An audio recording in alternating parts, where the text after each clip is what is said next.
Hello, everyone. Welcome to Development Palates and the IPCPR 2018 Media Recap Show. I'm Aaron Loomis coming to you from the Ventura Cigar Company studio. And with us today is John McTavish and Seth Geis from Development Palates. How you guys doing? Superb. Don't all talk at Doing once. fantastic. And June Liu should be joining us shortly. We also have Will Cooper from Cigar Coop. How you doing, Will? Hey guys, how's it going? Fantastic. And hopefully we'll be having Charlie Minato joining us from Halfwheel shortly. He's having a little technical difficulties, so hopefully he gets that straightened out and be right in. So this is our discussion on the 2018 IPCPR trade show that just wrapped up last Tuesday. And before we get started, I want to say that this as a media show, we're not trying to exclude anybody from doing this. We just have a team that's grown over the last year, and we brought in a couple of other guys that we knew would have some good outlooks on the show. But there's lots of other guys that we would have loved to invite onto the show to talk about it as well. So, like I said, you just can't fit a ton of people on the show because everybody's just talking over each other, and the buffering that would happen would be crazy. So just wanted to make sure that nobody got their feelings hurt from that.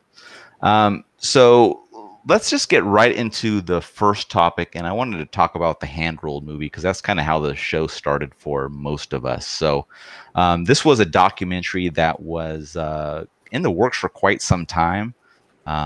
Supposed to be kind of an all-encompassing documentary about tobacco and cigars and kind of some of the history of that and leading up to the present day.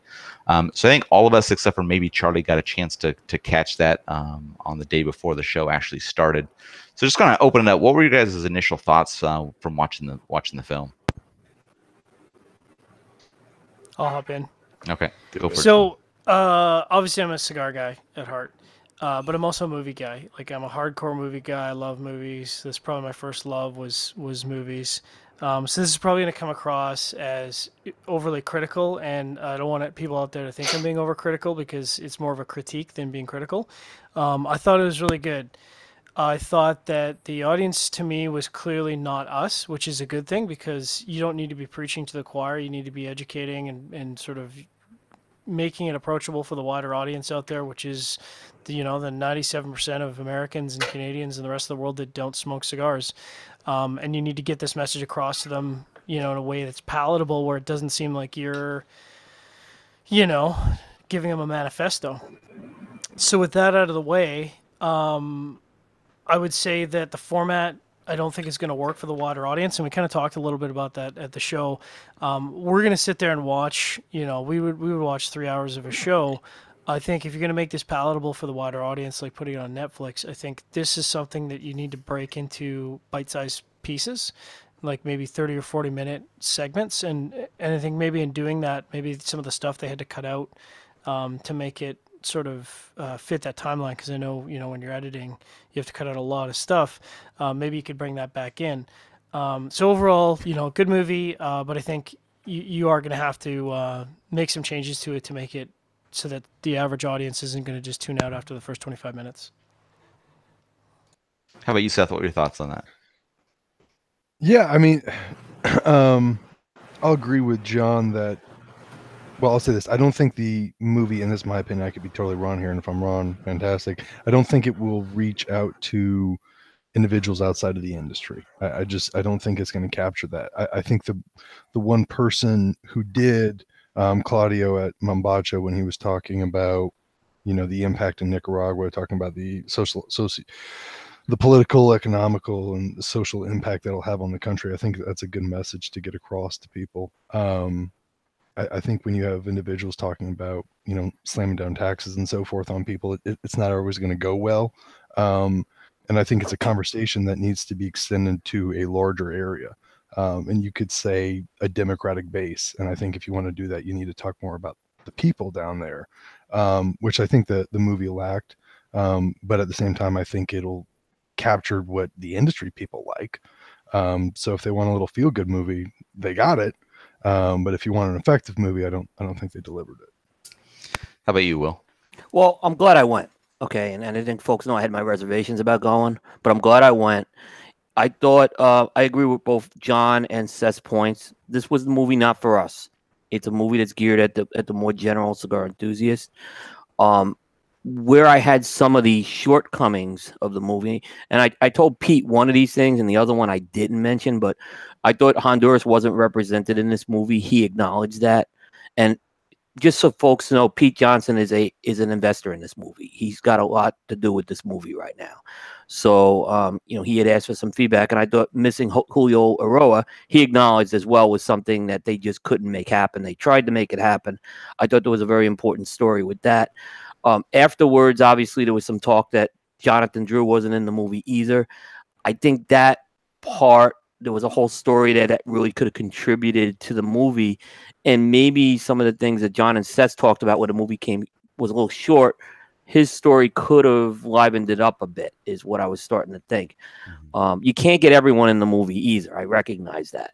There's just only 90 minutes. But I think having someone who's come in kind of and has turned the industry upside down like he did, I think it could have also added a bit more to that. So otherwise, I think it's a good thing for the industry that we have this film coming out. Yeah, you guys make a lot of good points. And what John said about lots of information in a short amount of time is that I think that they would need to expand this out to more of a docu-series or something like that, where they could focus a little bit more on specific topics and in some decent sized chunks. It kind of got into a weird point, like the hour and 15-minute mark, where it kind of went into a little bit of bashing of Cuba and stuff like that. I just thought it was kind of out of the flow of the rest of the film. I mean, I'm not going to say that Cuba doesn't deserve some criticism, but it just seemed to be kind of out of the tone of how the rest of the film was going. So that seemed a little bit odd and took a weird turn there.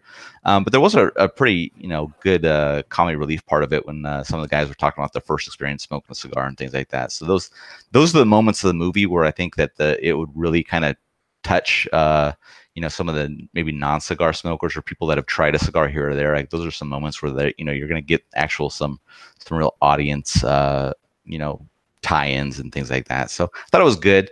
But yeah, I think there's a lot more that could be covered by these guys if they can invest some more time and energy into doing this and being able to put more of a series together there. Charlie, you didn't get a chance to see the film, did you? I have not seen it, no. Okay. Yeah, I thought that you had mentioned that you guys had some other work planning ahead of that. So, Aaron, let me make one point about the Cuba. Sure. I thought the part of the movie that really was the most powerful part of the movie was when they showed the footage the day Castro died. Right. And the reason why I thought it was very powerful is, first of all, we all knew a lot of people who were giving us information in Miami that Thanksgiving weekend. I thought the way the movie portrayed that was something we really didn't get on mainstream media. Mm-hmm. So seeing that in the movie, I get that they painted Cuba in a certain light, but I just thought the way they got that message in there in the movie, the reaction in Miami that night, I thought, to me, that was the most powerful part of the movie. Yeah, that was definitely a good part of the movie as well. They just use YouTube clips, from what I understand, too, to do that. Yeah, that's what it looked like. They were just grabbing some different media points there. All right, so enough about the movie. Let's get into the trade show itself, and we'll start out with kind of things that you found that were, interesting or surprising, and that could be around a particular booth, a particular company, a particular person, a particular cigar, whatever it was. What were some of the things that kind of caught your eye at the trade show and kind of made you take a second to look into that? Anybody can jump in. I mean, it'd be my first trade show. There's a lot that just was going on, but it was interesting to hear people before about the trade show and then experience it firsthand. But I thought there were some booths that really handled it well and I thought a lot of booths were welcoming to media, at least they're welcoming to us. But you could tell there were some booths that really had a good system. I've heard in the past that Drew State's been a little chaotic, but their booth I thought was really well organized, and they talked about the new product really well, and they had people who knew what they were talking about. So that was nice. Yeah. The energy on the floor, and I think we noticed it right away. Very, very different than last year. I think you could almost feel the tension walking on the floor last year. Just everyone kind of had a sour face, for good reason. because I don't think there's really much optimism around last year at this time. And that really seemed absent. I think, you know, I was really happy to be on the floor. I think everyone was very happy to receive us. There's smiles all around. Although, and maybe Coop can talk to this, it struck me as odd the first half of the day. It seemed like only half the people on the trade floor were smoking. I'm not sure if that was as a result of not having cigars available to them. But for the first really 5 hours of the first day, that was the least number of people smoking I'd ever seen on the trade show floor, and I'm not sure what that was all about. Yeah, I didn't notice that. I didn't notice something, but that's I'm wondering if it's just maybe a product of smoke filtration. I didn't notice anything though with that. I was smoking as soon as I got on the floor, but I tend to smoke very little at the trade show because I'm doing other things. And then when I'm smoking, I just don't pay attention. So, Right. I mean, I think the one thing you have to remember at the beginning of the trade show in particular is that there's less and less, but still probably a half a dozen or so companies that offer exclusive deals that are only available in some cases the first 2 hours or the first 4 hours. And so I think for some of those people, much like sort of how, at the very least, Coop and I, and I'm sure the rest of you as well, were like, you are just running from booth to booth to booth. That leads to me not smoking, not because I don't want to, but it's just inefficient and really impractical. And so I think if you're trying to get to Drew Stadium and be in and out of there in 35, 40 minutes, then you're making that clear with the rep. You're taking the samples, you're putting it in your bag, and then you're waiting to run to general immediately after that meeting ends. And so that could be a result, but certainly wouldn't explain half of the retailers not smoking if that was what you observed, John. You know, the reaction coming into the trade show, you know, I think that the opening breakfast this year with Marcus Luttrell, and I'm not going to talk about my comments about last year. I'll leave that alone. But there was a very positive. Marcus was very, very well received at that breakfast this year. And I think that positive vibe is what walked into the trade show. I think that carried over from that breakfast. That was a breakfast that people wanted to be at. Everyone was into that speech. I had to leave a little early, but I've talked to other people, and from what I saw, it was very positive. And that vibe came right into the trade show. And I think there's nothing like that. Now, I think people with Giuliani last year, you could say what you want. I'm not getting into politics, but it was still more of a political speech as opposed to what Marcus's speech I thought was a little more speaking to the audience there. And I think that's why it really kind of touched a lot of people. Yeah, I'd agree with that. I think his speech was more of a kind of a feel good story and more about life and things like that, rather than what we had last year, which was more of a rally. Right, and yeah. So it was emotional and motivational and educational talk that he was given. Yeah, it's always seemed odd to me, kind of the progression of speakers that they've had at the show. It's they've jumped around quite a bit in regards to like not having a really a set focus on what the goal is of the speaker. Yeah, topic. So it's been always interesting to see what kind of shifts that they've made. And I think this year was one of the better ones out of the. This is the best one I've seen since Ditka, and maybe he was better than Ditka in my opinion. Yeah. Okay. Yeah. Just to be negative Nancy for a second, one of the things that you guys probably didn't know or notice, last year, of course, the big story was California retailers not being there. Surprisingly, the big story this year, at least from my perspective, was the number of Canadian retailers that were absent. And essentially the entire East Coast, the entire eastern part of Canada, all the retailers were absent. And I've heard a number of reasons cited for that. One of them is that the cost of traveling out from the east to Las Vegas is not worth it for them, and instead they're actually going to go to the Intertabac show, and my understanding is that may continue. So it may see a mass. Not that it really affects the trade show overall because it's a small number of retailers compared to the United States, but my understanding is that may continue next year. So there may not be as many Canadian retailers showing up internationally as there have been in the past. Yeah. So how about you, Charlie? Any surprising or interesting things at the show that caught your eye? Yeah, I mean, my first visit was to General Cigar Company's booth. We had an embargo press release, so we found it a little bit beforehand, but certainly if we take those blinders off or put them on, I guess, flavored Macanudo for the 50th anniversary of Macanudo. That was something that, unless you knew about it ahead of time, there's no way you could have thought that was real. Exactly. Because the booth for those people that have seen pictures of it over there, like it's covered by this gigantic CAO entranceway banner, so you can't actually see to the end where the flavored macadamia and the coffee bar is. But last year we mentioned this on our little Facebook Live things, and Drew State, I don't know if they publicly acknowledged it, but they told us that Isla del Sol had a crazy year last year at the trade show, and that was without any marketing pushes, that was without any promotions internally, that was about telling your sales reps, and that is no doubt due to the fact that the price of Java has continued to climb up and up and up. Java obviously being a flavored cigar, Isla del Sol is also a flavored coffee cigar.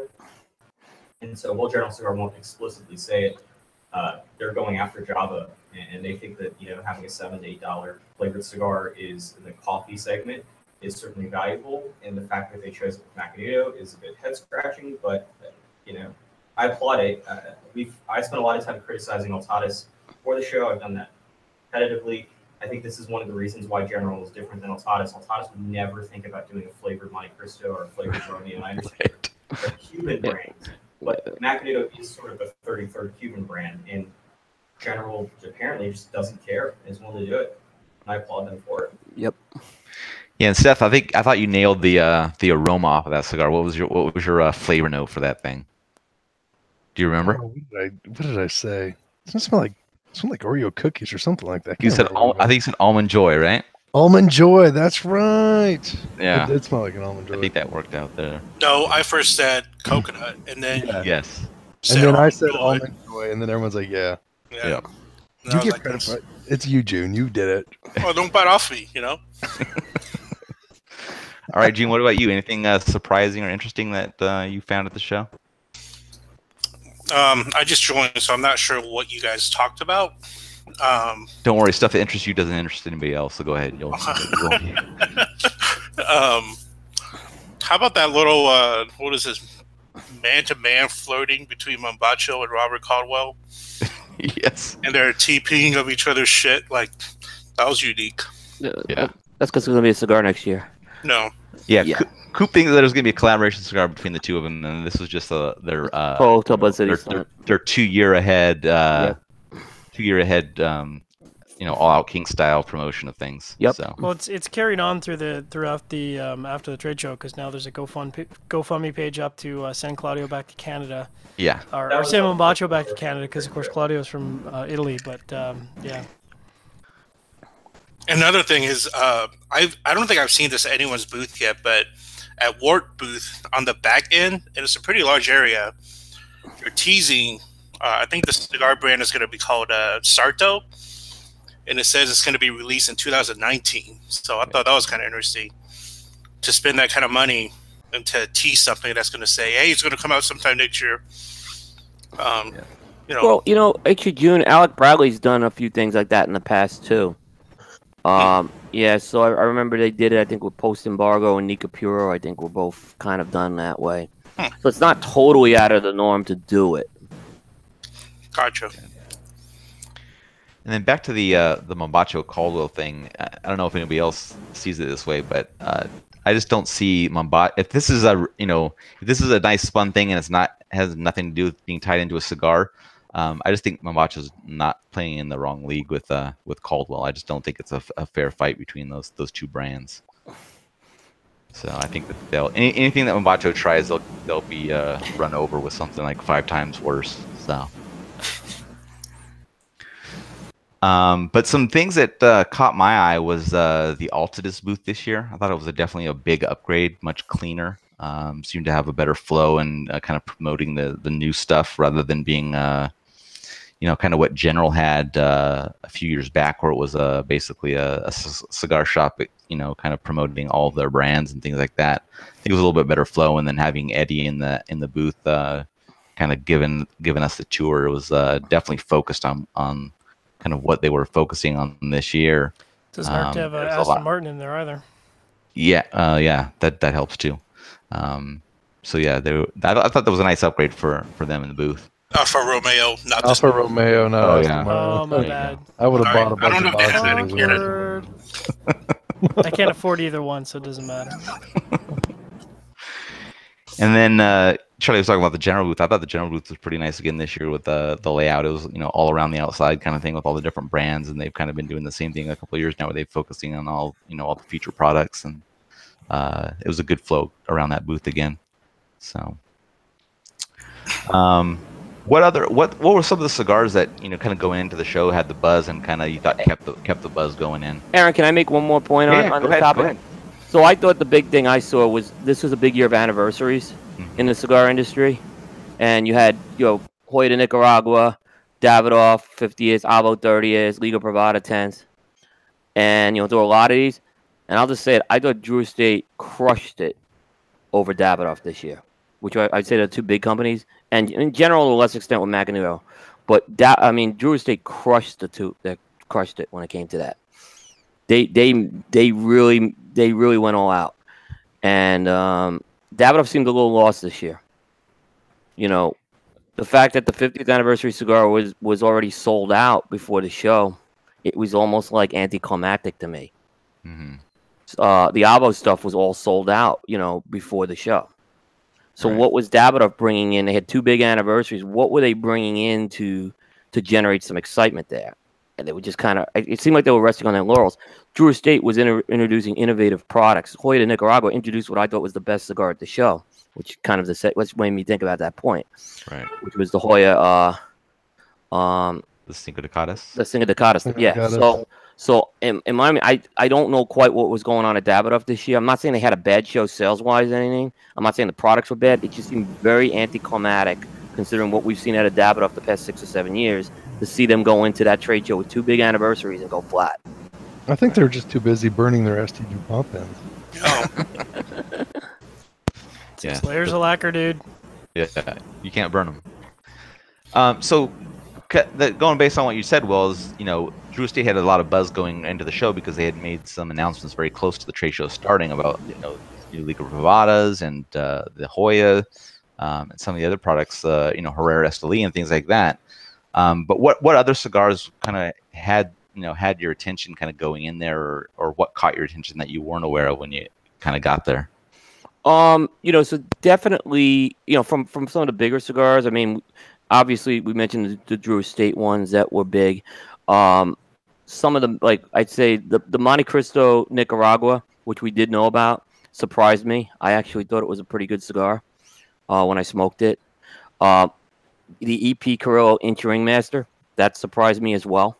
I do like bigger ring gauge cigars, but I didn't know what to expect from that. I thought that was really good. And then I knew about this cigar going in there, and it was probably the one that excited me the most, but it's a very small brand, was the HVC Broadleaf. Mm-hmm. The fact to see a broadleaf cigar come out of Agonarsa leaf, to me, was something that very, very much intrigued me. I mean, it was just, that was the cigar. If I wanted to see what was a new cigar coming out, that was the one I was looking at. I haven't smoked it yet, but I do have it.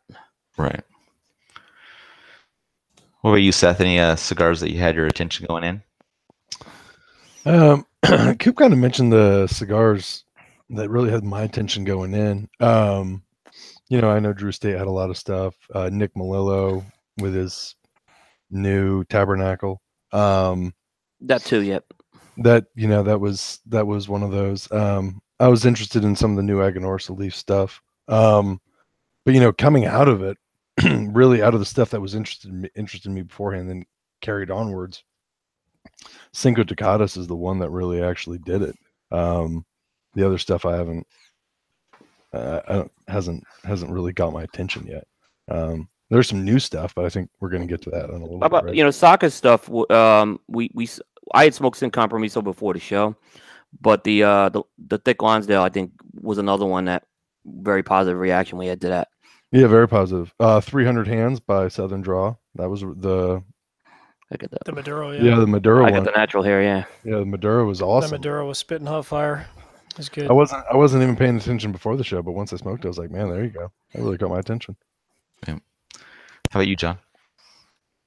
I feel like it's a lot of repeats. So like the last 3 years, you go, everyone's looking for what's out from Saka. Everyone's looking what's out from Nick. Everyone's looking what's out from Drew Estate. Everyone's looking for the hot new Davidoff release. And and I don't know. I don't know if I just really tempered my expectations going in, but I'm kind of in the same place as Seth. That like, I don't know that I was looking for anything, and I don't know. I'm still trying to get my bearings on what came out of the show. What I want to kind of look forward to trying first. I mean, obviously, again, the big 4 or 5 there are kind of obvious. I think the Florida Clan Lancero is probably near the top of my list because I was late to the party in the Florida Clan. So in a Lancero format, I mean, Lanceros can be so hit or miss. And so, I'm definitely critical of Lanceros. So it'll be interesting to see if he can perform. There's a lot of new brands that I just haven't smoked because, I'm up in the Great White North. So in past years, I just haven't had a chance to try those brands. So I'm probably a poor person to ask at this stage. Charlie, how about you? I think you guys did, as part of one of your Facebook Lives, like some of the anticipated cigars you had going in. Did you have anything that kind of changed your mind during the show, or just from seeing it, not necessarily from smoking it while you were there? No, I would say I'm even more drawn to ask these things. I don't smoke very much at the trade show. I tend to smoke stuff that's already out. I tend to be quite jaded because it's Vegas and samples. And, Weaselitos was my top of the list from the Facebook Live that first I did. I smoked two or three of them. The Neanderthal version, San Andreas, certainly is an interesting one. That's a short cigar that packs a massive punch. And I think with the slightly looser draw, I think it actually helps the burn a little bit. Those are cigars that when they come out here, I'll certainly be buying quite a few of them to keep around because I really enjoy that sort of short, less expensive size. But no, I can't say I smoked anything that really blew me away or saw anything that I knew about before that I thought more so of after. If that makes sense. I think we have a different question about stuff I hadn't seen before. Sure. How about you, June? For interested within cigars that I'm interested in from the show? Yeah. I'm with John on that Villiger, that Lancero. I'm hoping that Nick's Weissman that he handed us to smoke at the show will turn better. I thought it was way too young, and it wasn't ready. So, but usually I pretty much like all of Nick's stuff. I'm really interested in, doing a proper review on Cornelius Anthony's The Gent. That kind of a flavor profile is kind of right up my alley. I really enjoyed it at the show, which says a lot because most cigars in Vegas in summer taste like absolute shit. What else? Of course, the Jewish Day stuff. I mean, they went so big. I mean, I think they just want to like clear out retailer shelves this year is like one of their domination kind of a mission statements, perhaps. Right. Are we getting into like the disappointment stuff yet? We'll get there. Just you want to start hammering on people right away, but come on, man. You gotta butter them up first, man. No, everything was great. I love the show. Looking forward to next year. See the Sarto, Yeah. So yeah, I'll say the same thing what June said about the Gent. I did smoke that, and I would say that I didn't smoke a lot of cigars at the show. I think I might have smoked 5 cigars at the trade show and maybe like 3 or 4 after the trade show in the evening hours. I didn't smoke it all the last day. I just was not interested in doing that. But the Gent was a pretty good cigar. The Todos Los Dias Thick Lonsdale, the Mas Fuerte, was a pretty good cigar as well. So that was enjoyable. But I think the one that has me the most intrigued now coming out of the show is the Southern Draw 300 Hands. I just think that we didn't get a chance to go to the unveiling of that. We were able to do the Cedrus the day before, but I think the 300 Hands kind of unveiling was the biggest impact moment I think at the show, and seeing all the people getting into that and sharing that. So I thought that was a really nice job by Robert and Sharon and all the family there that's supporting them to do that. I just thought that was probably one of the better feel good moments for the whole trade show. But yeah, I thought those were pretty good. And some of the other stuff I'm interested in is kind of the new Matt Booth stuff, the new Tony Bellotto stuff, the new Caldwell stuff. It's just, I'm interested in how this kind of relationship kind of continues to evolve and seeing what kind of cigars are coming out of that kind of a group, to see if it's more, long-term kind of growth stuff or more short-term salesy type stuff. I'm still not sure where I'm at in regards to those. Actually, you tweaked my memory there because I forgot one of the cigars. It's been at the top of my list for so long and I've forgotten about it, and that's the Herrera Esteli Brazilian Maduro. That because I love everything Willie has blended thus far. I have maybe for good or for bad, I have really high expectations of that cigar. Mm-hmm. So I'm really hoping that's going to deliver. And then you're talking about Cornelius and Anthony. I kind of want to smoke the Mistress for breakfast. I want to take the Mistress challenge. All right, Seth. Like on an empty stomach, smoke the Mistress before breakfast, and if you hurl, you lose, and if you don't hurl, you win. I don't know if that's a thing, but we should make it a thing. That's a good smoke, man. Seth did not smoke the Mistress. He smoked the Dominatrix, and it really took care of him. So it was good, man.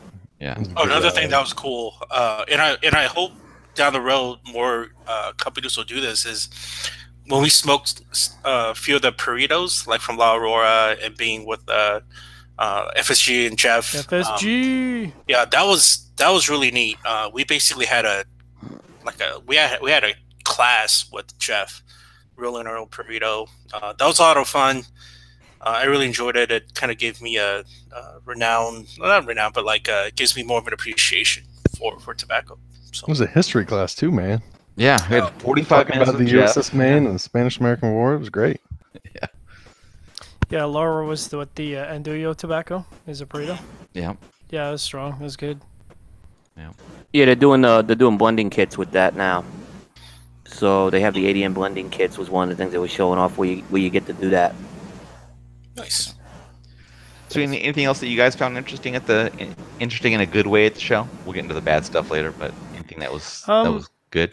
One last thing, I don't know if this makes me sound like a dickhead, but I thought it was miraculous that they were able to turn around flood and fire damage at the convention as quickly as they were. Mm-hmm. When I saw the news go out, I was like, well, I mean, number one, this day is shot, and number two, I don't even know if we're gonna have a trade show tomorrow. And then they said, nope, trade show's on at 1, and I'm like, okay, yeah, we'll see. And no, you honestly, if you'd not known, if you'd not gotten the email alert, you'd have been hard pressed to tell that anything had happened. And absolute kudos, because that could have been a monster of a disaster. Yeah, I think that story wasn't reported well enough how they turned it around. Because I think we were all focused on the delay that day, but they, when I showed you guys the video that I had, it was I thought it was not, IPCPR gets beat up for a lot of things, and sometimes it's fair, and a lot of times it's not fair. Right. This is one. They got this thing back on track with a 3-hour delay. It just did not look easy. So I give them credit there. Yeah.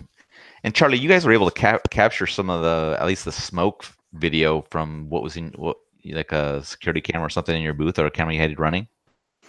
Yeah, we had a work area, and due to some drone theft last year, we invested in some Logitech web-based cloud-based cameras. So I was asleep for it, but it's got notifications that'll set off whenever there's movement detected. And so at 5:03 in the morning, my phone started getting alerts from the camera showing the smoke, because our work area was all the way at the back of the show. And so the AJ booth was sort of in the middle, slightly back, but basically due south of us, if we're pretending this is a map. And so the smoke went north towards the big doors in the back, which I believe they eventually opened later on in the day to let the smoke out and to get some of the sulfur smell out as well. But yeah, we saw the smoke, and it was still unclear to me. I've heard a couple different descriptions about how big the actual quote unquote fire was. Yeah. Or not, but there was a lot of smoke or what appeared to be dark cloudy stuff. Yeah, it seemed odd because it seemed like there was a lot of smoke, but then you would think with so much smoke there would have been a booth damage or something like that. And I didn't notice anything from the booth that looked like it was replacement. I don't think it was smoke. So I think it was when the fire suppressant system didn't just drop water; it dropped a lot of chemicals as well. I have Gotcha. a feeling that that was part of the residual chemicals. If Okay. anyone went by the LE Blue booth, or really just that specific corner on day 3 or day 4, like their booth was getting it smelled like someone had just dumped sulfur all over it. It was because one of the AC vents was dropping a lot of that air, I guess, that had been trapped up there, and so it was not just 10,000 gallons of water; it was 10,000 gallons of water and a lot of other stuff that you really don't want to be around. Right. Yeah. Here's a question for you, Charlie. Do you think that incident is going to drive changes to booth structure where you see a lot of the display stuff behind cases? Because obviously we saw a lot of the booths where they had their product behind cases, they were relatively unscathed. I doubt it. I mean, I think that, I think that companies are already making the decision. If you're putting cigars out, you expect them to either get damaged or stolen. So a booth like Oliva, for example, I mean, all that stuff is glued to those boxes so they can't be stolen. And so I don't think you'll see much of that change. And I also don't think it'll change much of how booths are done. One thing that sort of gets lost in this is a few years ago, the started requiring every single exhibitor to have insurance.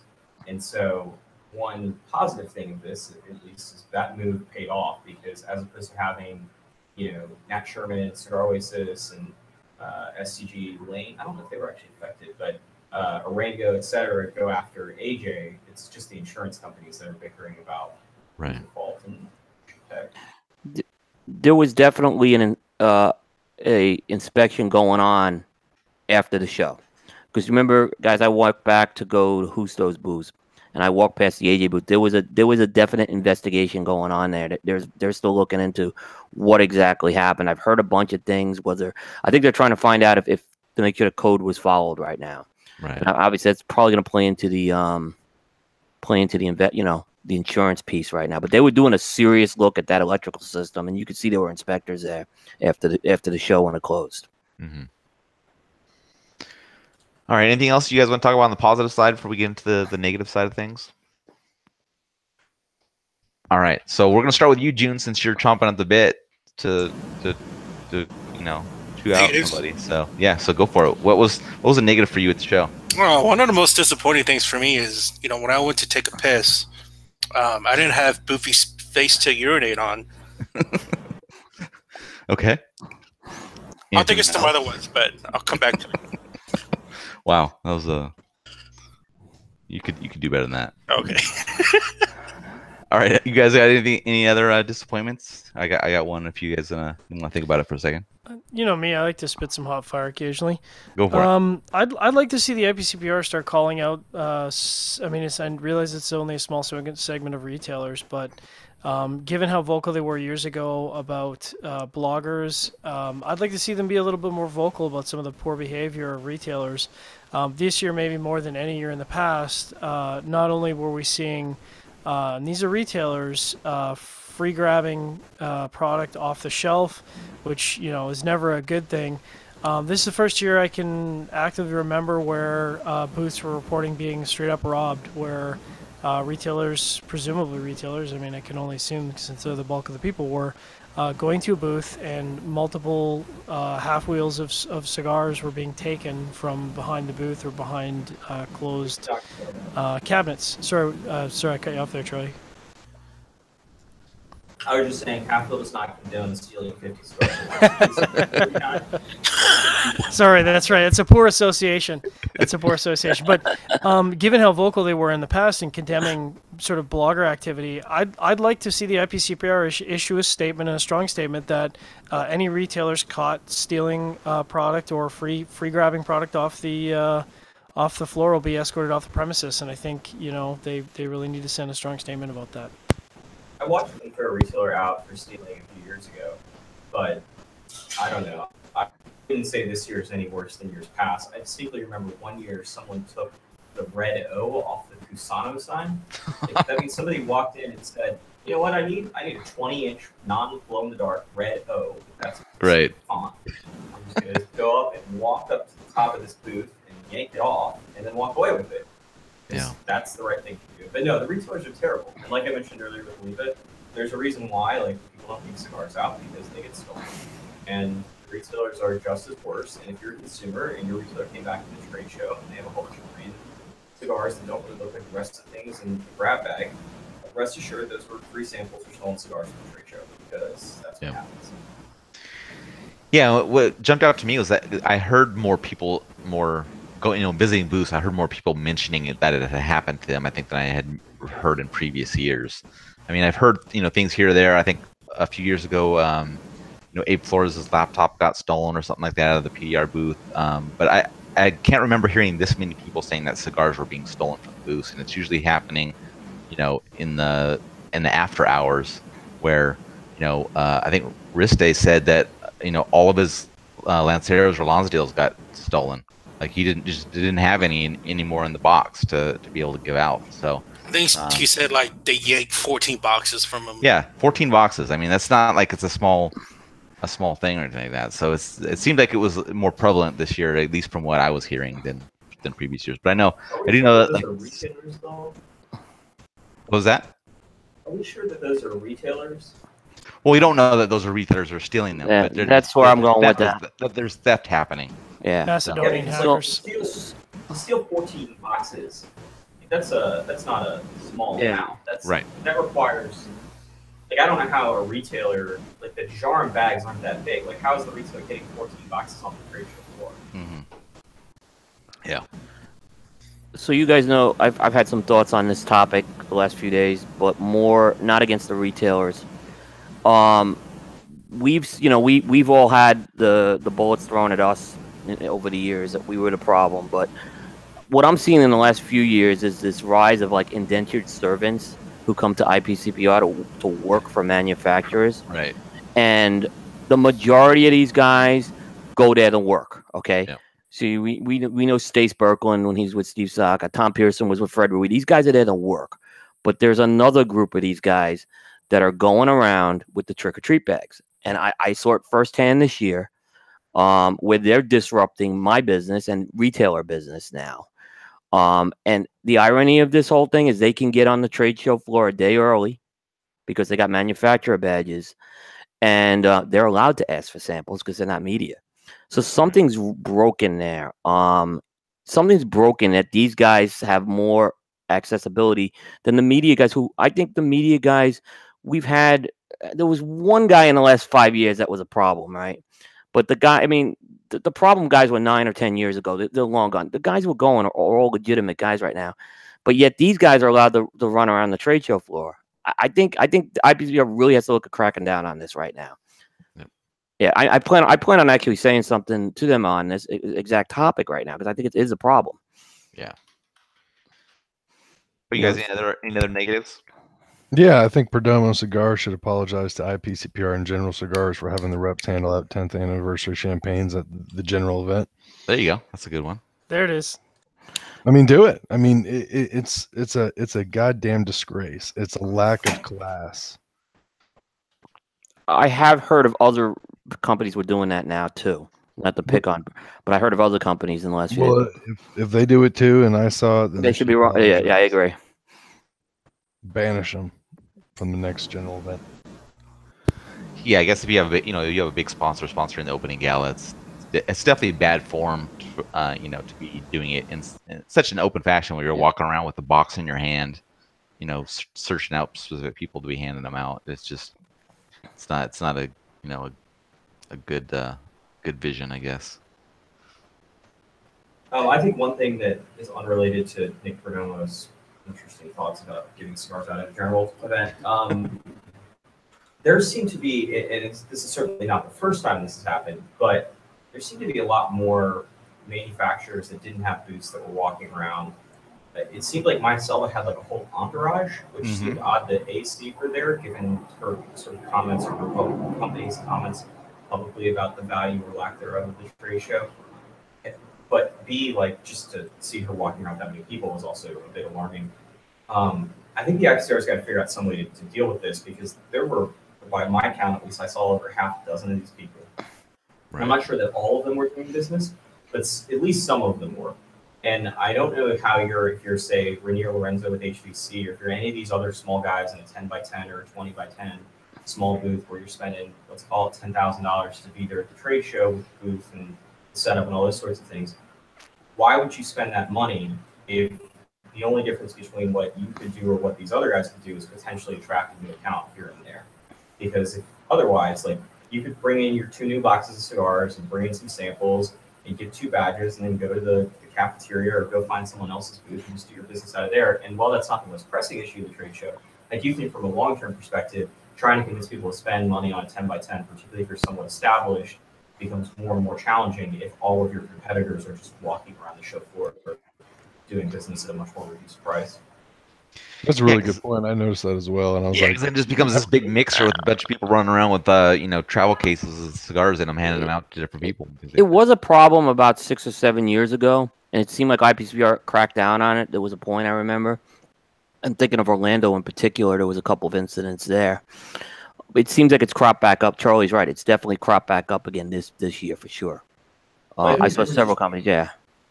Orlando now is like yeah, there's the Antigua Escalade people who I can't tell if they're actually in the cigar business or whatever, but like Maya Selva and Cabal and some of these other people are like established names that had previously exhibited at the trade show. Yep. So it's not like we're talking about random shop owners that are starting their own cigar companies or Right. people. Yeah. And so I think when you take the example of what's the difference between Maya Selva and Cabal and say HVC, who was at the trade show with the booth, and then say Paul Gamarian, who just chose not to be there, but easily could have been there as a retailer and still done business as a manufacturer. You know, all these people are roughly the same size booths. I don't understand how you can make it a good business model. And I'm not saying IPCPR is condoning it, but I'm not sure how you can continue to let Maya Selva and Cabal and Antigua Escalade and all these other people into the trade show if they're going to do business outside of the booth. Right. And that'll go over real well. Everyone will love that. That response to you banned Maya Selva and Cabal and whoever the hell else is in there is going to be great. All right, guys. Sorry, Chris. No problem. What other ones, guys? Are we talking yet about the really poor choice of dates for the next 2 IPCPRs? We could talk. We'll talk about that when we talk about future shows later on. We'll just talk about the stuff for in this. Are we talking mechanics at a trade show or companies right now? Well, we're going to talk about logistics in a little bit. So, I mean, I guess more companies or just, anything related to the show itself, other than I guess the logistics and time, in regards to timing. And so there was an interesting dynamic I saw this year at the trade show, in that they funneled us into that one entrance this year. Mm-hmm. The back entrance, which was open last year, was shut down. Right. And I think they shut down one of the front entrances. And from what I heard, there were a lot of companies complaining about that back entrance being open and people going in that way last year. Yeah. Into the show, where people who had that back, like Robert Holt, had that back real estate last year, and he benefited tremendously. Mm-hmm. So I did notice this year that they literally funneled everyone in at this 2 doors. So getting into the trade show was like, it was like going through a funnel almost. So that was something I did notice, that I think some of the companies most likely, flex the muscle, saying we're paying for these booths, we want the traffic going in this way. Right. Yeah, there's way too many people to funnel through a single door entrance. It was very uncomfortable, actually.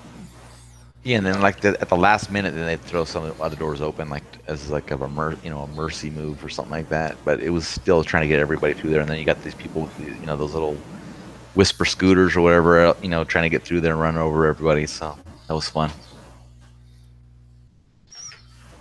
What about you, June? You had time to think about it.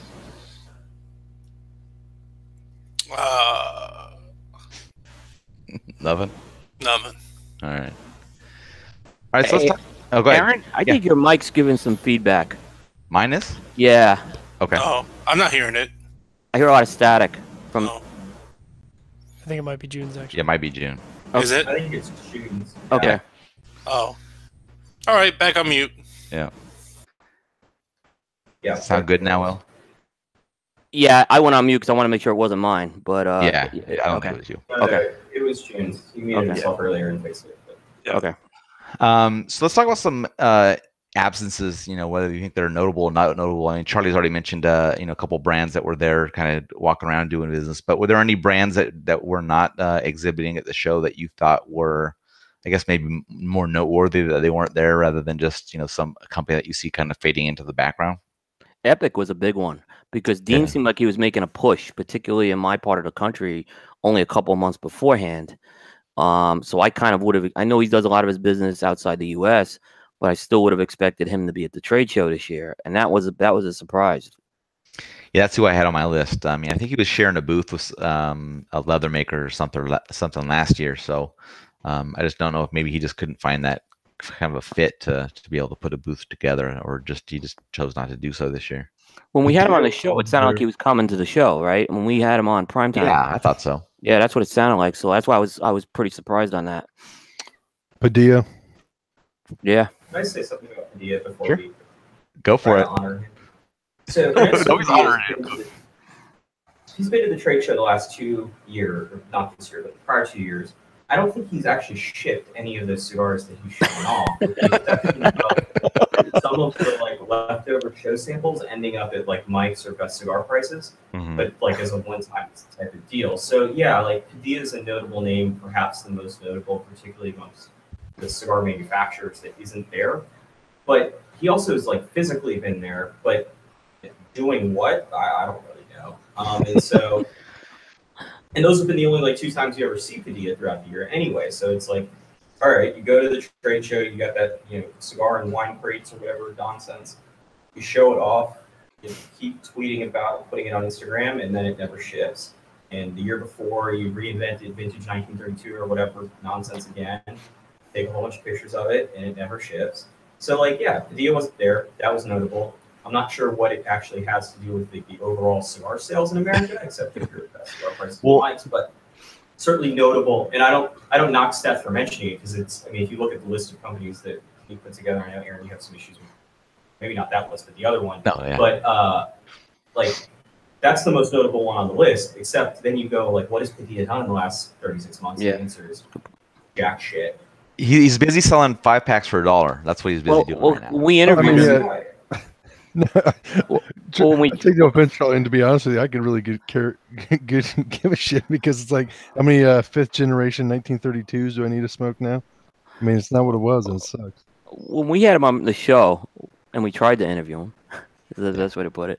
I mean, it was very clear he was going catalog. I mean, it was very clear that was the route he was going. So I'm not surprised he wasn't there, but to Charlie's point, until Charlie said that, I didn't realize it either. He didn't ship any of that stuff. He should do the catalogs. I mean, he makes seemingly a decent amount of money. I know that CI at least does well with the stuff according to their own metrics, which is a good indication that you're doing well. Yep. At least with the big catalog of the bunch. And so, yeah, don't spend the money at the trade show and don't pretend like we're going to do this. And I'd be curious to know, like, if we got Padilla honestly, like, what's the threshold? How many orders did he need to get for that wine crate thing to actually happen? Right.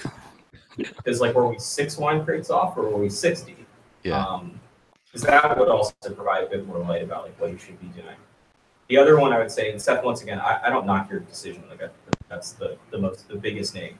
The other one I would say that I mentioned Paul Gamari a second ago. That for me is somewhat closer to my heart than it is with consumers, just because of work and in particular with Paul as well. Always been good to me, and I've covered their booth since 2010. But the other one is Hammer and Sickle. They certainly were the biggest booth that was at IPCPR 2017. It was not at 18. Obviously, some tragic situations happening there, and really curious to see kind of what happens to Hammer and Sickle going forward, because it certainly isn't 100% clear. Agree. Yeah, that's a tough spot to see if they're going to be able to continue that brand along, or if it's going to kind of fade away. But they made some pretty good cigars over there, so I'd be interested to see if they can keep that moving along. Or if Dave Garofalo buys it. There you go. I mean, no, I'm just speculating. I don't know anything, but it's a powerful brand in New England. Mm-hmm. That brand has a lot of legs in New England. I can't see it just fading. Right. I mean, nationwide, it's not as big, but it's a valuable property if someone wanted to acquire it. Right. I think some of the couple of smaller guys, but I guess noteworthy because they've been there the last couple of years. Sacrifolium and Cavalier. They've been there the last 2 years at the show, and this is the first year that they're not there. So, yeah, the Cavalier one I thought was odder than the Sacrifolium one. I think the Sacrifolium brand, I don't think that ever really got off the ground. Yeah, Cavalier Geneva seemed to have some good cigars and some good momentum. I'm not sure what kind of transitions are going on, trying to get some, better representation in the United States or whatever. A couple of other names. No, go ahead. I was gonna name a couple more names.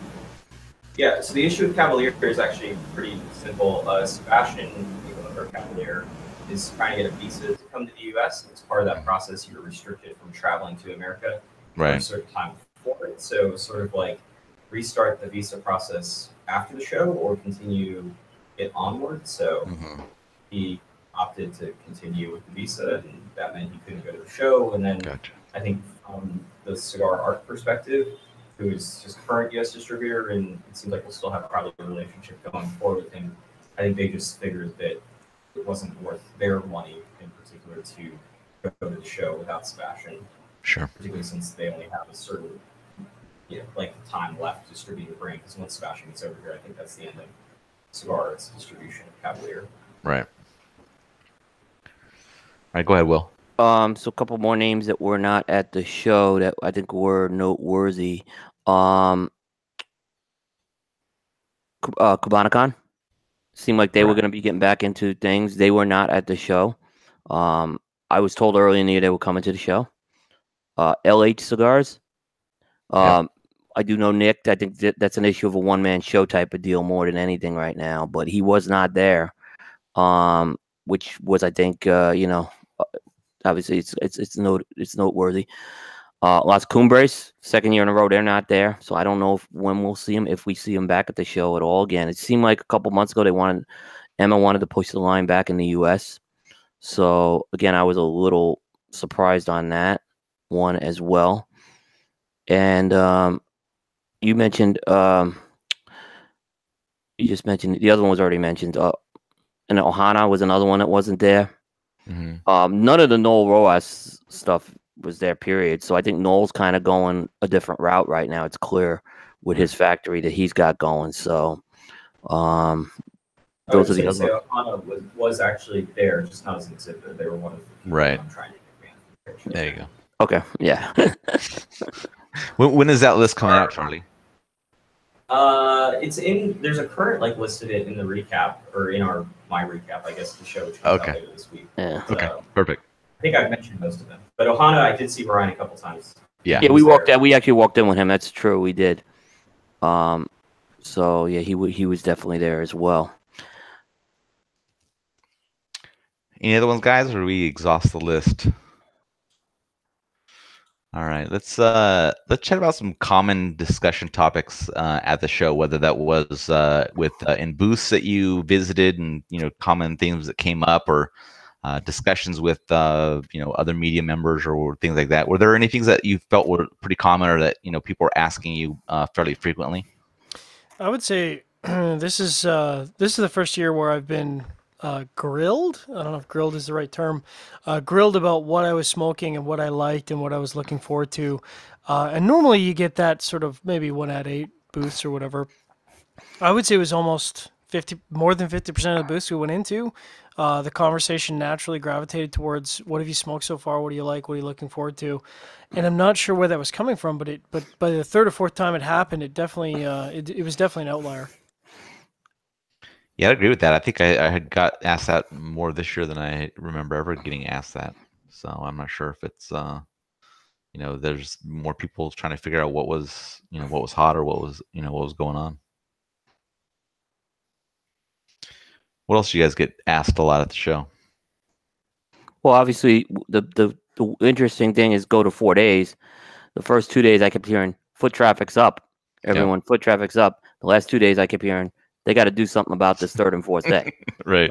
And it was interesting. There are two schools of thought at this show. There are some people who think this show, if you wrote orders at this show, you think the foot traffic was up, and if you didn't write orders, it wasn't up. It's plain and simple as that. Yep. So I think it's a case by case basis is real. But I got asked about that one quite a bit. You know, I always get, you know, same thing about what I'm smoking. Obviously, what am I seeing trend wise out there?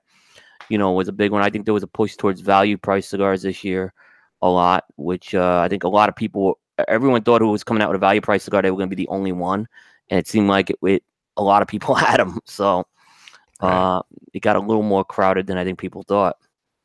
Yeah, one of my favorite ones every year is the I did more sales on day one than I did all the show last year. I think that's the one that's always gets me. Or the people who came to my booth were actually buying. Yeah. Yeah, that's what you get. How about the movie? You guys get hit about the movie at all? I know I talked to a few people about the movie, but was that a common thing that you guys heard? Oh yeah. I got hit. How was it? How come so and so wasn't in it? Mm-hmm. And how come you decided to finally go to the movie? Mm-hmm. So those were the three things I got. That's what you get for carrying drama into the trade show, Will. Well, again, like I think it was a little drama I created with that, but I didn't mean it to create a drama. It was just, like I said, I didn't want to go to a movie just to review it. We were trying to get the guys to talk to them on the show, and the request got lost, and they made good on it. So it's all good, and I think it was an honest mistake, and I went in, to it. So that's the truth. Yeah. What were you, Charlie? You get any common themes and discussions when you're hit into the booths? Not really. I started to see people ask about the movie, the attendance thing, how are the people doing, but nothing really unique other than the movie. The normal stuff. Except Jose Blanco. When you go visit Jose Blanco, he wants to gossip. Yeah. Yeah, but I'll just leave that aside. I'll leave that aside, yeah. Yeah. All right. Any other things that you guys, John or Seth, that you kind of common themes? What I'm smoking. Yeah. What did I think? Yeah. All right. All right. So let's talk about the logistics of the show. What was working well? What wasn't working well? If there's any negatives or positives that you had for the show this year. We already kind of talked about the fire and things like that. I thought that was a really well worked around problem. But what do you guys think? So, two quick things. One, obviously, and I'm sure this is going to be echoed by everybody, very happy that it's moving back to the Sands next year. No offense to the Westgate, but man, it's so out of the way. It's so expensive for transportation to and from the Westgate, to and from events that are going on near or not near the Westgate. And I think one of the things I noticed is that everyone was super scattered this year. Previous years, I think, I would say, in fact, there was several times last year where we walked from one event to another. And this year, I'd say, with the exception of maybe one night where the two events, fortunately, and I don't know if that was planned, where two companies had their events right next to each other downtown, and that worked out really well. But other than that, it was just all over the place. So hopefully when it moves back to the Sands next year, people will look at that and say, okay, logistically, can we put our event near the Sands, or are we going to put it downtown so people have to take a $25 lift downtown with their entourage and then a $25 lift back? Because that adds up, as it turns out, over 4 or 5 days. Yeah. What else, guys? I think one of the good things is that I didn't hear anybody be getting sick. So that was, I think, a worry going into it. Yeah, that kind of went away pretty fast. I think it was a distraction. But I heard of a couple people sick, but I don't think you can attribute it to norovirus. I think people are going to get sick at a convention. It happens in my day job. Vodka virus. Yeah, it happens in the day job. I actually thought, though, day 3 was like an ideal day to have that extra hour. So day 2, because it started late, going 1 to 7, that was just a weird day, right? Didn't even feel like a Sunday, right? But day 3, having the 10 to 6 day, to me, was the most productive day I've had in 9 years of going to the trade show. Right. That extra hour was very, very key. So again, I saw that worked out well for me. Even though that was kind of by accident. We've talked about IPCPR, I think, needs an extra hour on the trade show. They need to start the show. Actually, I think earlier is really the issue, because making it go later bleeds into the other events, that people have going on at night. But, again, if you go 10 to 6, you can always schedule your events after that if you know it's a 10 to 6 day. But I thought that was an important, to me, I kind of took advantage of that. Yeah. Listen, I know I'm the one that gets the heat on this, but if you're traveling all the way to Las Vegas for a convention and it's a work thing, and it is a work thing. I know everyone likes to go out. If you can't start on the floor at 9 a.m., I mean, come on, man. Like, I'm not saying 8 o'clock. That's unreasonable. But 9 o'clock in the morning, this 10 o'clock stuff needs to go away. Like, nobody starts at 10. This is ridiculous. Like, just go to bed an hour early. Stop drinking at 2 instead of 3. It's not that bad. I think Seth actually got the point here, which is, I mean, the retailers are the issue. Like, the retailers are not going to be on the show floor at 9. They're going to be like, screw it, we'll just go at 10:30 or 11 or whatever. And so you can't have a situation where the manufacturers are forced to be there at, let's call it 8:30 to open the trade show at 9, and then you have 7 reps and only one of them takes a meeting in the first hour. Right. Kill the 4th day and extend the trade show. Yeah, but once again, there's no evidence to suggest that the retailers are going to show up before 10 a.m. No, they're not going to. I don't think they're going to show up before 10. I mean, I'm with you guys. I could do 9. I mean, I was up at 6 a.m. every damn morning. Yeah. But it's the retailers aren't going to do it. I mean, it's that retailer mentality, and it's what they're used to. They're used to going to work at 10. They don't have the 8 to 5. They have the 10 later on. So they stay out later and they party later. I mean, it's about the retailers, guys. It ain't about us. Yeah. But then go 10 to 6. I think there was a big difference, though. Yeah. You could go 10 to 6. I think the extra hour was key. Yeah, but how many manufacturers were complaining at 5:30? Half these guys. Heard it. But all the big companies this past year, now I'm seeing more and more big companies basically shut it down for day 4 anyway. So Alec Bradley sent all their reps home. Altadis sent their reps home. Davidoff sent their reps home. So it was management people. It was management people running the show day 4 anyway. So why not get the most out of your reps for those 3 days? People want a shorter show, and they'd rather have a crazier, shorter show than have longer shows.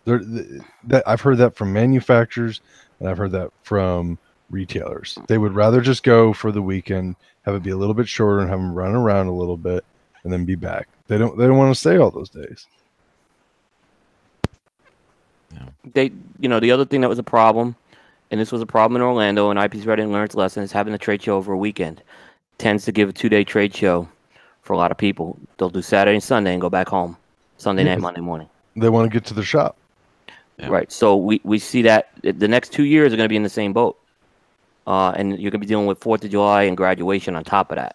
Graduation in the Northeast is very late in the year, so late in June. So I think the IPCPR really has to spend, and they've not done this, there has to be much more evidence gathering, because one of the problems with Orlando is that if you actually talk to manufacturers and remove the bullshit of I have the best trade show ever day 1, whatever. Orlando ended up being a very valuable trade show, or very profitable trade show for a lot of manufacturers, particularly the big ones. And certainly some of that's due to some geographic bias, because it was in Florida and on the East Coast, and that meant you had some guys coming there. At this point, the fact that it was 6 years ago plays another big role into it, because there, quite frankly, were a lot more shops 6 years ago than there are now. There was a lot less manufacturers, so the pie was being divided up less. There's a lot of other things that at this point, if we had an Orlando trade show, I doubt we could replicate it. But the IPCPR thought that putting the trade show on Saturday and Sunday and then Monday and Tuesday was what the retailers and manufacturers wanted the most. And I think that if you surveyed them, that's probably what they want the most.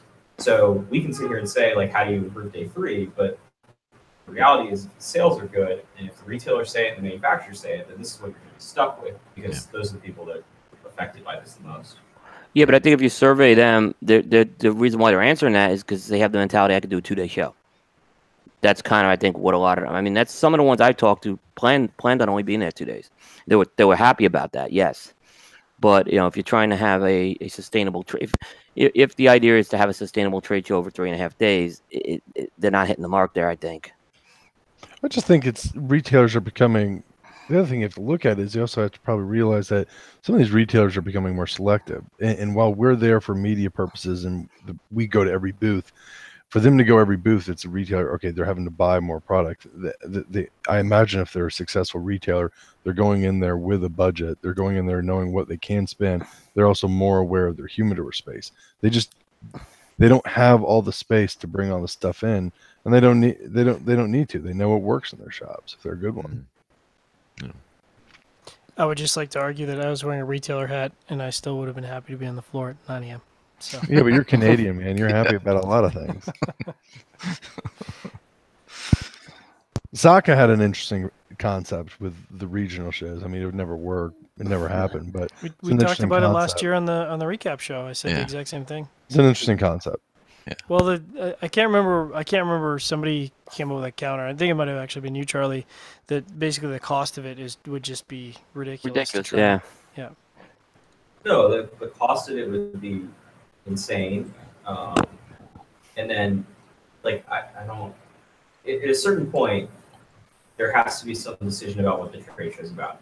Because if it's about going and seeing new products and getting the largest amount of margin, not discount, the largest amount of margin, then we can fire up MailChimp and do this all virtually, and it would be far better for everyone involved. The manufacturers would spend less, the retailers would get more margin. I would get much more sleep in the months of June and July. But if the concept is to get people on a face-to-face basis, then the IPCPR needs to work to, and the manufacturers and the retailers also need to provide feedback about what that is, whether it's marketless trial or whether it's having seminars that are more geared towards actual issues that retailers face or whatever it might be. Because this idea of the regional trade show sort of is destroyed by the idea that most of these people are just going here for margin, which I think is what most people think they're doing.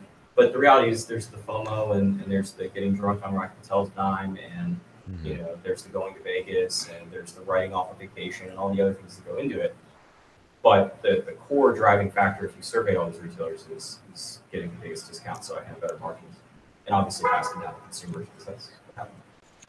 Right. All right. So the dates are out for the next 2 years, and I think we had some internal discussions thinking it was only going to be a 4-day total show. But Charlie pointed out that on the IPCPR website they were showing the correct dates, but everybody prior to that was reporting basically a 4-day window for the convention itself and then the trade show. So looks like it's still normal schedule going forward, but this next year is going to be wrapping up, I think, on the 2nd. Which is obviously right, butting up against the 4th of July holiday. So I've heard a few people mentioning that that's going to be maybe an issue for them and things like that regarding, where they need to focus their time during that time of year. So, and you kind of mentioned a little bit more, Will, about graduations and things like that. I think maybe forcing up for the 2020 year.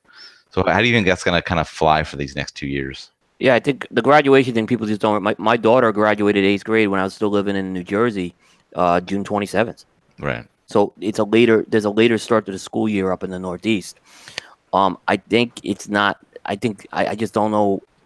I just thought that was a very bad move. More, and then sandwiching in on top of 4th of July, you're just compounding this.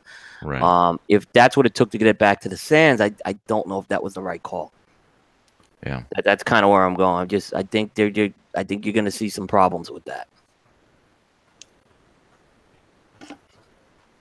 Any other thoughts on the dates? Yeah, they're shitty. Yeah. There you go. Yeah. Put that on a t-shirt for Charlie. Yeah, that, I mean, that is what to get back to the Sands. And so you want to have a trade show at a place where there's some issues about having this due to smoking and things like that, which there certainly are.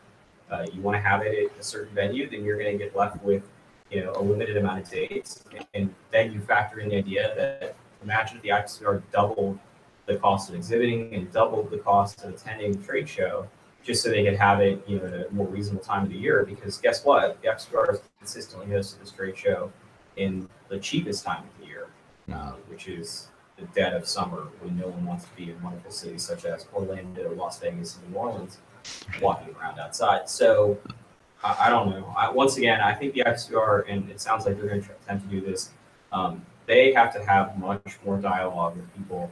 And I think it'd be curious to see what the results are. Do you want to stay at the Westgate? and do this in the middle of July, or would you rather we bump this up 2 weeks earlier and do it at the Venetian? I'd be very fascinated to know those results because I imagine it would probably be close to 50-50. Yeah, I think so. Yeah, and the other thing they were doing was they were polling people when you're trying to, register for your badges on the website about other possible locations. So I'd be curious to find out what any results were from that little survey, just to see, what people's, if it was like a big majority choice over, something outside of the three that the trade show has been the last, 5 or 7 years or whatever, to see if there's another option. But I'm sure any other location outside of those three is going to have its own challenges in regards to making something like that happen. We were told from a couple of the board members, Bear and I, they were seriously looking at St. Louis. That St. Louis was definitely in play with this. I guess they opted not to do it there. There's another great temperate climate. Yeah. I voted for San Diego, just so everybody knows. I voted for San Diego. I'm Orlando. I'm back in Orlando because it's a shorter drive. So yeah, well, San Diego, you know what you're going to get no matter when you go. So I think that's a good option. But you know what you're going to get in Vegas. Well, yeah, but I'm talking about good. You know what you're going to get in a good way. Also, where are you going to smoke in San Diego? That's the thing. That's what I said. Anywhere else, you're gonna have challenges as to all the stuff. Smoking seems like a big challenge, though. Like of all the challenges, smoking's a big one. There's not a lot of places. Like after you get to those three cities, New Orleans, Orlando, Vegas, the list is almost nil. Like I said, St. Louis. I was told that even if you're with the smoking thing, like the smoking in bars and restaurants and that sort of conversation, there are basically 11 cities that can host us just in terms of having a convention center that is sort of the Bernstein Bears of not too big and not too small. Not that's the wrong example, actually. But we're a weird size trade show, and then when you factor in that we want the ability to smoke on the trade show floor, that makes the list in the United States very, very small. And that's before we get to can you smoke in bars? And the answer to most of those cities is probably no. Right. And how hard is it to get around those sorts of things? So I would suspect that we're going to be in Vegas for a while until they take us out, essentially. Yeah. I hope we go to Buffalo. But there is some stability keeping it in Vegas. A lot of folks do keep the stuff out in storage, year round there. So knowing at least the locker gets broken into. Yeah, it's true. But I think I think one thing IPCPR I think they did a good move is taking the question off the table in the next 2 years. Right. You know where it's going to be. You know what the dates are. Hopefully. Yeah, hopefully. Let something change. The last time there was a contract with the Sands, yeah. Yeah, the question is, would they? Yeah. Per the last contract with the Sands, we were supposed to be there this year as well. So it wasn't just like they canceled last year; they canceled the last 2 years on that contract. And plus, the dates are shifted completely. So whoever took that space, I think, has got that. I'm guessing it's Microsoft, if I'm correct. Microsoft was certainly going in as we were leaving. Right. The Sands. Yeah. This year, last year there was nothing. They just literally threw us out. Oh, okay. I didn't notice a ton of Microsoft conference badges around that area during that time. No, Wednesday night or Tuesday night I was at the Sands and there were people checking in and there was clearly like an opening vendor party because there were a bunch of people with name tags that were there for the week or something. Okay. All right, so I'm just going to open it up to any other topics that we didn't hit that you wanted to bring up about the trade show. It could be something good, it could be something bad, something you wish you saw, you missed, you wish you saw, or whatever it is. So if there's anything else that you guys wanted to bring up, let's do it now. Yeah, the absence of my retailer, I think, had a big impact. Yeah. And he passed away on July 18th. Appointed merchant. Really had a lot of people in the industry attend his funeral, even retailers. And it was really powerful. And I want to say thank you to all those people. A lot of big names, and it was just wonderful to see. So, yeah. It definitely affected a bunch of us the last day when we knew Phil was in very bad shape. The whole last day, it just changed the whole thing for me, obviously. Which, it was a weird trade show to begin with the whole fire, and then this, it just It was still a very good trade show from Cigar Coop because I had to fix a bunch of organizational things, and I think I got that fixed. But yeah, that ended the show on a very, very, just down note to say the least. Mm-hmm. Yeah. Anything else from you guys about stuff we didn't chat about? There was an interesting thing, and I heard it, but he was at the trade show. Was Eddie Ortega at Alec Bradley? Mm-hmm. It wasn't a secret, but he's back working for Alec Bradley now. It looks like more in a product development type of role as opposed to a sales role. So I talked to him for a while. He said he's back working for them now. Mm-hmm. So he has a role in the industry right now, but he purposely kept it low key. They purposely kept it low key. They didn't want to make a big deal about it. Right. Yeah, for me, I think I had a lot more fun this year than I've had in some previous years. I think the show was just a little bit more upbeat. You're welcome. Yeah, and we did put together the media house, which I think was pretty cool. I think we're gonna maybe see if we can expand that out next year and see what things we can do around that. But it was just, I mean, it just seemed that. I don't think we went out as much as we went out in previous years. It was a lot. It just seemed to be a lot more, I don't know, organic fun than, being forced to, shuttle around to all these different events and things like that. So I don't know if that maybe that's what it was. Is just not feeling like you're running around all the time. That was made it a little bit more. Having a second body. Cool. Yeah, having a second body for me gave me some more free time this year. Yeah. Which was a huge, and plus, like I said, last year, it was just so disorganized on my end. When I told you I didn't want to go back to IPCPR this year, right? Because I didn't know if I can handle it anymore. But once I got there, and like I said, having Bear there, not staying on the strip I had not done that. I did that last year and it was good, but this year it was even better. Like I said, I was able to decompress, do some work at night, and it did become. Now I want to go back next year. So there's no threats of me not going back next year. Yeah, that media house attributed quite a bit to it, I think. It was good to, I don't know, I felt like previous couple of years that I went with you, at least, Aaron, is almost like, hey, these are the things that we could go to. There's a little force of calling it quote unquote networking, perhaps. But this year it felt like, no matter where we went, we always had the opportunity to hang out organically with folks. So, but I had a lot of people mad at us that they didn't get invited. But we didn't really invite anybody. That's just people showed up is what happened. That's really the truth, because we didn't want to make this into we didn't want to make this into having to host people every night and stuff. Yeah, we weren't trying to compete with the Skip Martin host party. That wasn't really our intent at all. No, it wasn't. It was people showed up at the house and we didn't kick them out. We should get cards next year to give to people. No, we're gonna. That's 100%. We're gonna have different colors for different days. Different colors for different days. Like, Sarah, it's not your color. But you have to come and stay.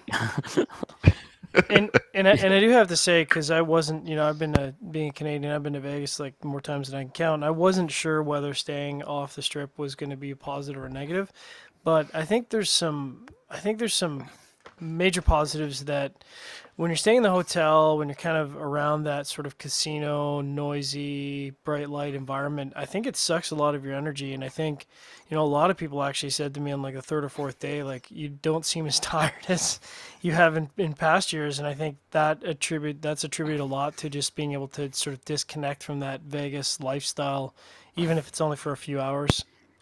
Yeah. I'm going to get you to drink the coffee next year.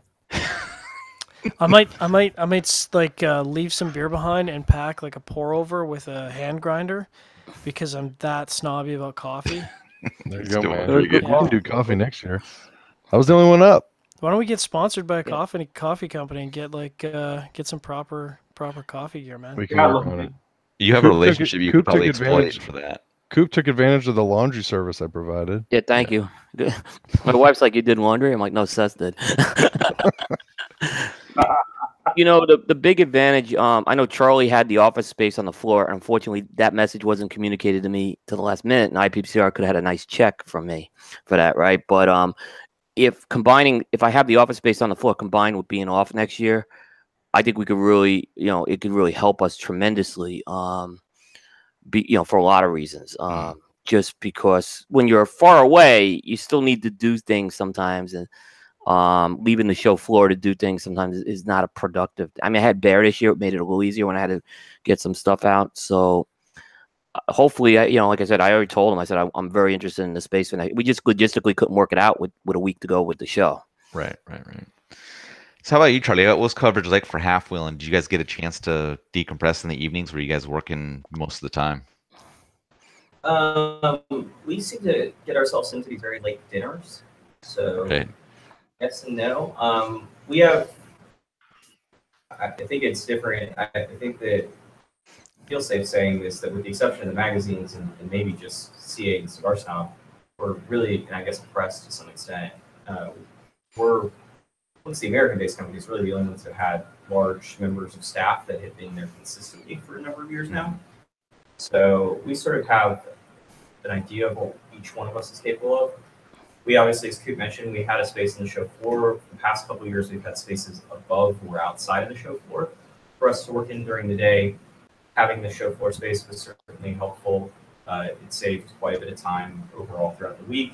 We also brought our editorial assistant, who normally works off-site. We brought that position to Vegas, so that way we had someone in that room constantly, someone to go get us food, someone that made sure that if we left things in that room, they weren't getting stolen, things like that. So that certainly helped. I certainly felt like I was running around a lot more this year than in years past, particularly during the show, and I didn't hang out much at any sort of parties or any sort of events outside of dinner, thanks to our continued pace of having 4.5-hour long dinners every night. Yeah. All right. Anything else, guys? We're going to wrap this one up.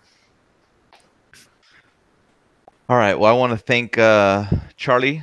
Thank you for joining us today. Thank you, Will, for joining us. All the development Palette guys, this was required attendance, so no thanks given to you guys. But no, it was really fun going to the show, hanging out with all of you. We didn't get to hang out with you, Charlie. We'll have to make a point of being able to do that next year, maybe. Have you over to the media house if you're so inclined. We had lots of good beer and stuff, so that we made a point of that. So we may have steaks next year too. We may have good steaks there next year. So that we have lifeguards on duty too. Well, that's great. Yeah, only as long as you let people know that you can't swim.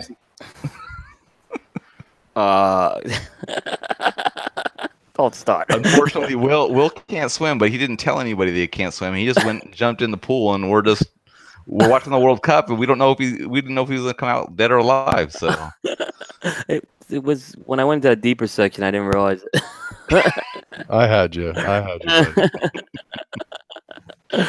All right. Well, thanks, guys. Hope everybody that's watching or listens or watches this later enjoys this recap. Any questions, feel free to shoot them in the comments. We'll work on getting those answered for you if we didn't catch anything during the show. But thank you, guys, and I hope everybody enjoys the show, and we'll catch you guys all later.